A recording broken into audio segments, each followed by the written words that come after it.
Hello and welcome to the Mindset Coach podcast, the show where coaches and coaches-to-be tune in to learn how to integrate mindset coaching tools and neuroscience-based techniques into their practice and grow and scale a coaching business they love. Each week, I'll be sharing easy-to-implement tips, case studies, and business strategies that you can use right away to transform your own mindset and the mindset of those you coach. I'm your host, Lara Young, founder of the Mindset Coach Academy, author of 52 Adventures to Change Your Life, award-winning business owner, coach, and coach trainer. Tune into this podcast each Friday, free on all the podcasting apps, and click to subscribe so you never miss an episode. And remember, mindset is everything.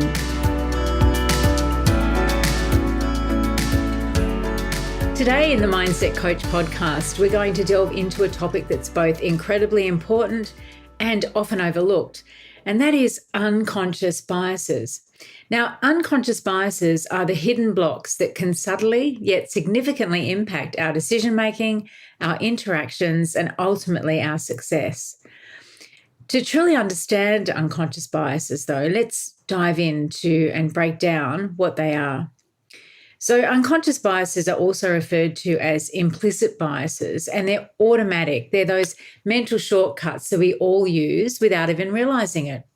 They're deeply ingrained within our minds, developed over the years through our experiences, our upbringing, our culture, and even societal norms. And these biases help us to make sense of the world around us. They influence our attitudes, our behaviours, and our decisions. So let's take an example. Imagine that you're walking into a bookstore. You're likely to be drawn to the books written by authors that you're familiar with, or books with covers that appeal to your personal taste. Now, this is an unconscious bias in action. You're automatically favouring certain books based on your past experiences and preferences. But unconscious biases aren't confined to trivial decisions like choosing a book.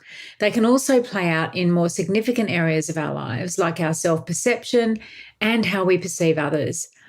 A client of mine, for example, held an unconscious bias that she was just not a maths person. Now, this belief, rooted in a few challenging maths classes she had in school, led her to shy away from considering careers in fields like engineering or data analysis, even though these were areas that she was really deeply interested in. So, unconscious biases aren't inherently bad. In many ways, they're a natural part of how our brains process information. The problem arises when these biases create a disconnect between our actions and our true goals and values. And when they go unchecked, they can become roadblocks, silently steering us away from the success that we desire. They're happening at that unconscious level. The clue's in the name, they're an unconscious bias. And so until we're aware of them, we're not aware of the impact that they're potentially having on our success. So the interesting thing I want you to start to think about as we go through this is how maybe your unconscious biases be playing out for you in your life and in your business.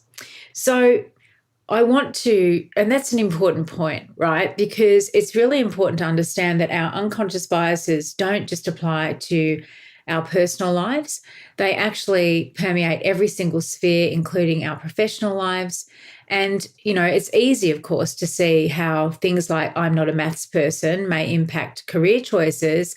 Bias can also impact how we perceive and interact with other people. For example, let's take quite a common one. Let's say that you have an unconscious bias that salespeople are pushy. Now, this bias may lead you to avoid collaborating with the sales team at work, missing out on potentially beneficial partnerships. Or maybe you have an unconscious bias that associates leadership with assertiveness.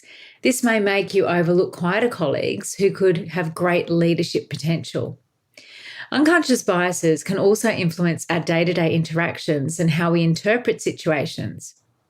Have you ever met someone and instantly felt like you didn't connect with them? That could be an unconscious bias at play. Maybe they reminded you of someone you had a bad experience with in the past, or perhaps they didn't fit your mental image of how someone in their role should behave or look. I often hear people say, when people are talking about names for a baby, for example, they'll say, don't call her that. I had a cousin called that and I really didn't like them. Or I had a boss called that. No, don't call your baby that.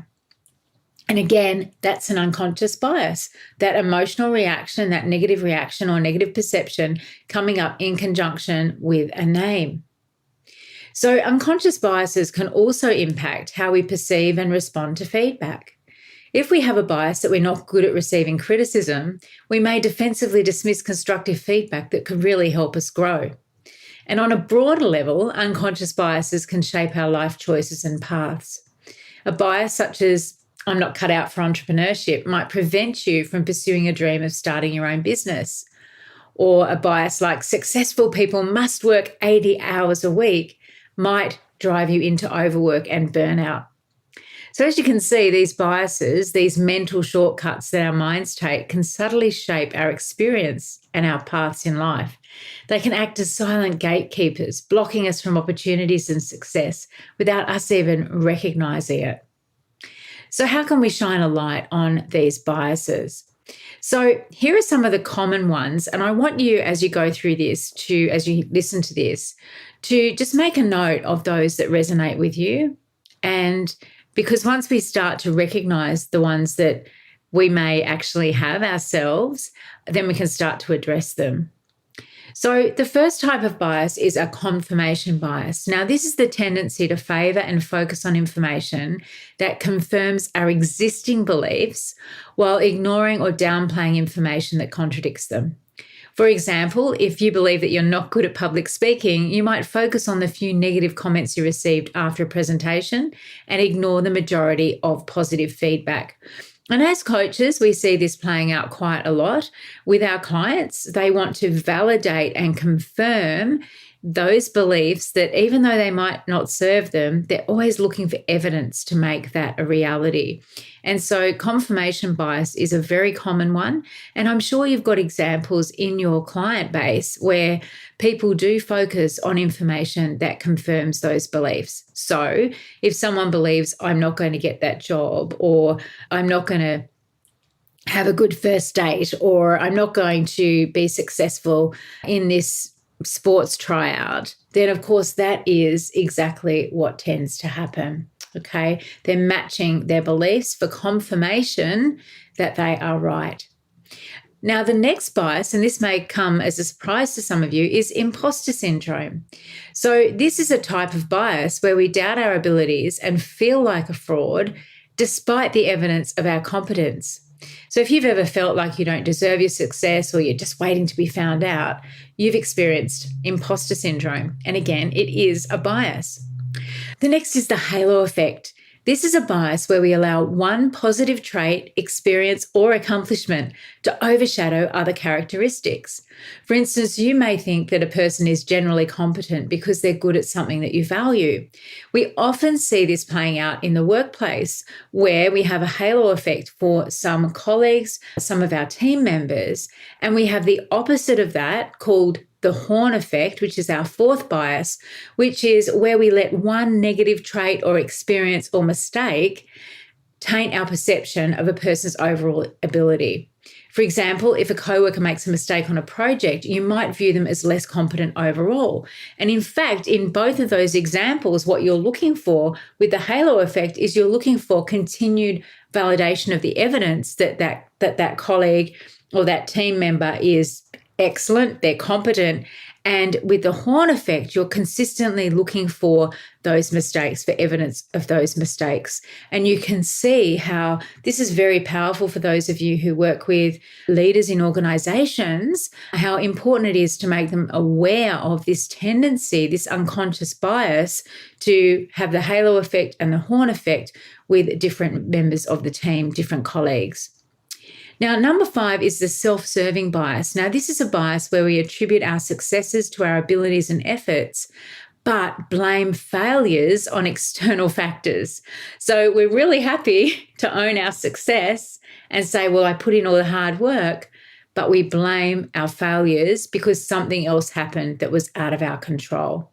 Now, an example of this is if you do well on a project, you may attribute it to your hard work, but if the project fails, you might blame it on lack of resources or the support of your team. And again, this is one that we can watch out for with our clients and with ourselves as well. Number 6 is stereotyping. Now, this is a type of bias where we generalize certain traits or behaviors to an entire group of people based on our preconceived notions or beliefs. For example, thinking that all artists are disorganized or all engineers are introverted. Now, this stereotyping is really important when it comes to you thinking about your ideal client. And often what we do is we niche down, don't we? And we think about our ideal client. And what we want to do is, yes, we want to look at those common traits that they have and communicate to those so that our content resonates and the offers that we have resonates. But if we actually stereotype to the degree that we're excluding people that would otherwise benefit from our services, then maybe we've just taken that a little step too far, and we can end up alienating people who would have potentially been great clients for us to work with. The final bias is the negativity bias. Now, this is a tendency to focus more on negative events, experiences, or information than positive ones. For instance, you may dwell more on a single piece of negative feedback, even though you received several positive comments. And we talked about this a couple of weeks ago, didn't we? In an earlier episode where our mind can actually just hang on to that one negative bit of feedback, that one negative thought or circumstance, to the exclusion of all the amazing and positive things that have happened. So these aren't bad necessarily. Okay, so I want you to remember that these unconscious biases are there for a reason. They really help us to mentally navigate very quickly a complex world. We have so much information coming into us at any one time, and these biases really help us to make sense of it. But where it becomes an issue is where they actually limit us or skew our decision-making or hold us back from reaching our full potential. And again, this is something to work with and be aware of with your clients. And it's something that we go into more detail on in the Mindset Coach certification. So the next thing that we want to look at is how do we overcome these unconscious biases? So I think one thing to be really clear is that it's not about getting rid of our biases. Okay. Now, because they're the way that our brains operate. And like a lot of things, awareness is the key. It's really the first step. And then what we want to do is once we're aware of them, we want to use strategies and tools so that they're not going to limit us or prevent us from achieving our goals, and so that we are still in line with our values. Want to learn more about how you can become a certified mindset coach?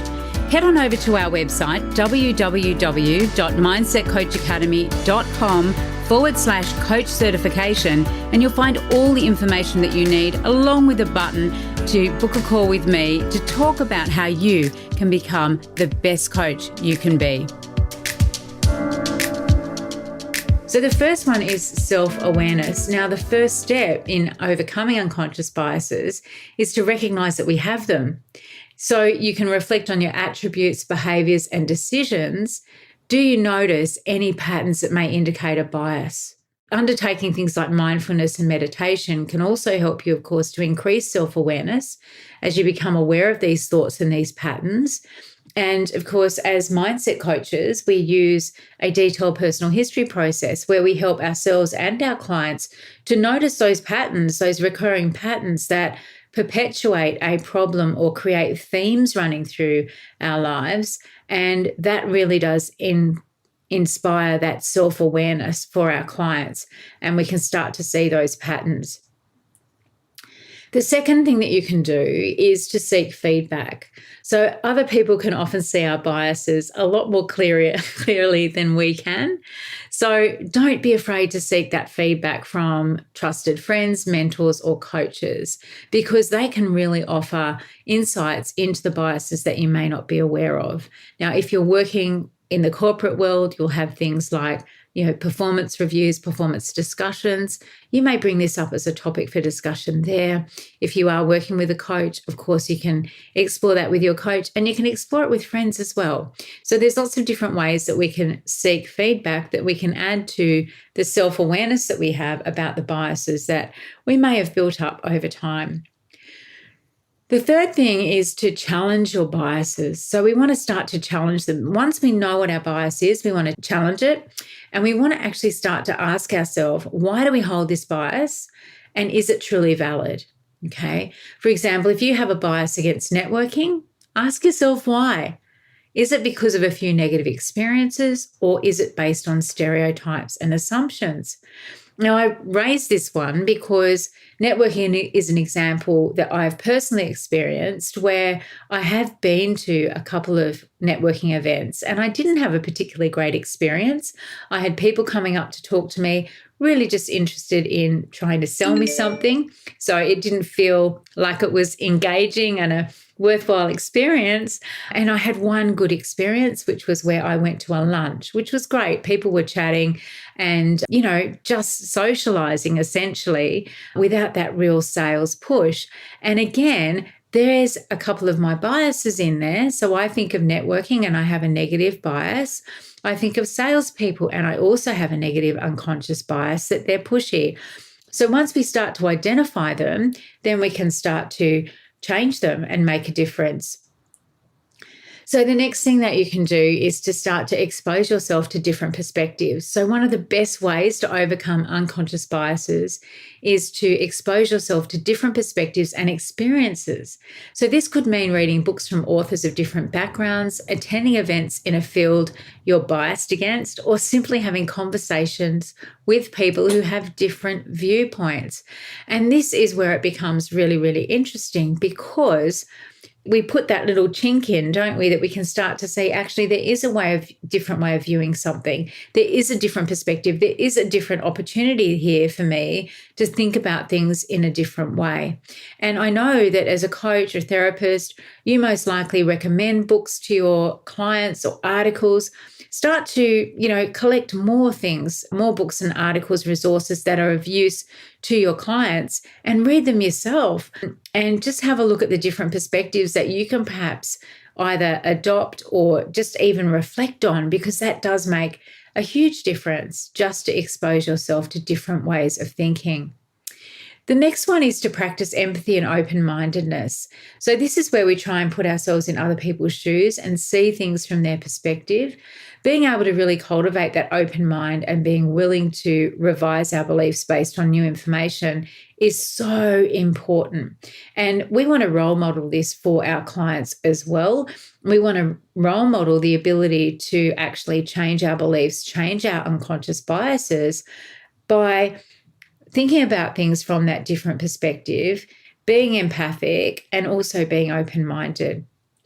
And I wrote a book, 52 Adventures to Change Your Life. And one of the objectives of that book, as simple as it is just to do something different every single week, whether that's cooking a new recipe or being a tourist in your own town or saying yes for a week, whatever it is, that really does help you to become more open-minded, to open your perspective up. So, little things like that can make a huge difference to you and also to the clients that you're working with.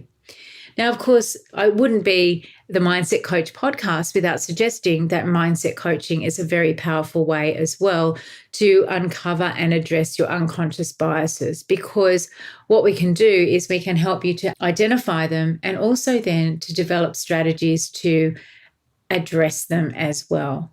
Now, of course, working with unconscious biases, it's a process where, that awareness and recognition then evolves. And so what we want to be able to do is to make those shifts, because then we will have that greater self-awareness, improved decision-making, more effective relationships, and the ability for you to actually unlock your full potential and reach your goals, because you're not limited by any of those biases, any of those blocks and saboteurs that may be holding you back.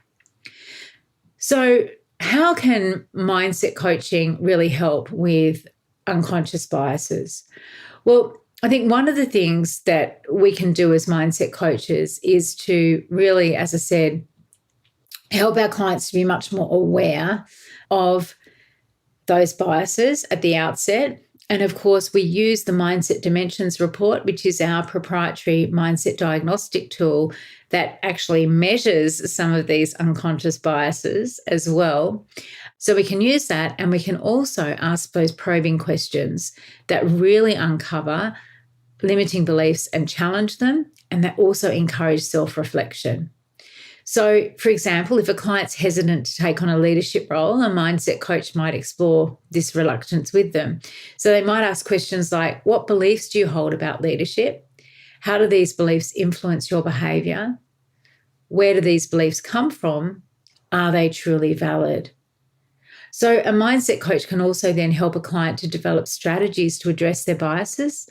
This may involve cognitive behavioural techniques like reframing negative thoughts, challenging limiting beliefs, or just adopting new behaviours.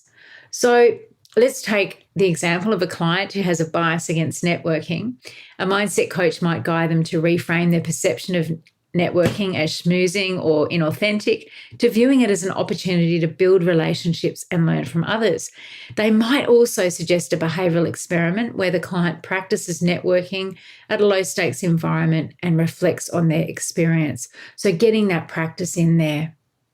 So a mindset coach can also, of course, provide ongoing support and accountability as their client works on addressing the biases. And so it is really, really transformative. In my own coaching practice, when I'm working with my mindset coach certification students, I really notice the transformative power of actually addressing these unconscious biases, because it opens that window for exploration, for change, for adopting a new perspective. And then what it enables our clients to do is to take on new beliefs, take on new behaviors, align their values, and ultimately to achieve different results. And that is absolutely key, because what we want our clients to do is to break free from those self-imposed limitations and to discover new opportunities and really move confidently towards achieving their goals. So I want you to think about this. If you're a coach listening to this, or a therapist, or even if you're listening to it for your own personal development, I really encourage you to explore how you can support yourself and your clients in addressing their unconscious biases. And if you're someone who's really curious about adding mindset skills to your own toolkit, then please do check out the Mindset Coach Certification Program and the Mindset Dimensions Report Practitioner Certification Program, both of which are ICF certified, and both of which will help you to understand unconscious biases more deeply and learn the tools and techniques to help your clients to become aware of their unconscious biases and then address them so that it paves the way for their success. That's it for this week. I'll see you next week. Bye for now. Well, that wraps up this week's episode of the Mindset Coach podcast. Remember to join us next week for another episode, and subscribe on iTunes. Leave us a review if you've loved it. Share it with your friends. And I really look forward to learning how you're implementing the tools and techniques that you're learning here. Mindset is everything.